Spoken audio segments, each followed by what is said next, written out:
Someone tells you, "You did a great job." They genuinely mean it. You know they mean it. And yet, almost instantly, something inside you wants to push those words away. You smile, shrug it off, and say, "It wasn't a big deal," or "I just got lucky." At first glance, it looks like humility, but psychology suggests something very different. If accepting compliments has always made you uncomfortable, it may have nothing to do with being modest. It may be because the way other people see you doesn't match the way you see yourself. Every time someone compliments you, your brain makes a comparison. It quietly asks one question: does this match the person I believe I am? If the answer is no, that compliment creates friction, not because the other person is lying, but because it conflicts with the identity you've been carrying for years. And that identity didn't appear overnight. For many people, it was built through repeated experiences. Maybe praise was rare. Maybe mistakes received more attention than achievements. Maybe love and approval felt conditional, something that had to be earned instead of freely given. Over time, the mind begins to build a familiar story. I'm not good enough. And once that story feels familiar, the brain starts protecting it, even when it's unfair. That's why some people laugh off compliments. Others change the subject. Some immediately point out everything they could have done better.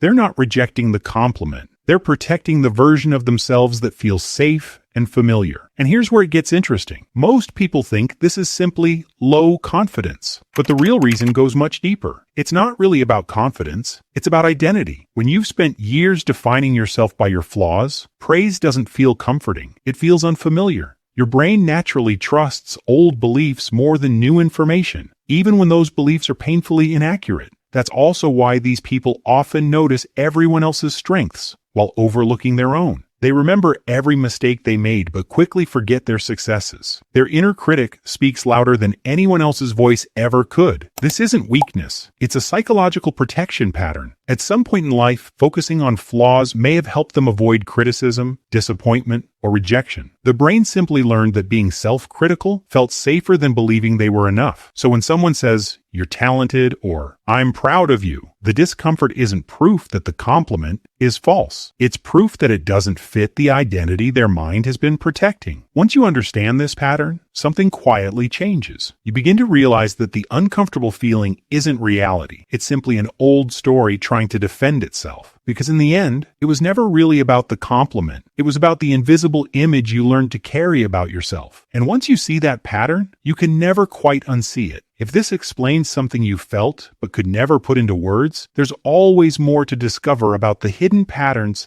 that quietly shape who we become.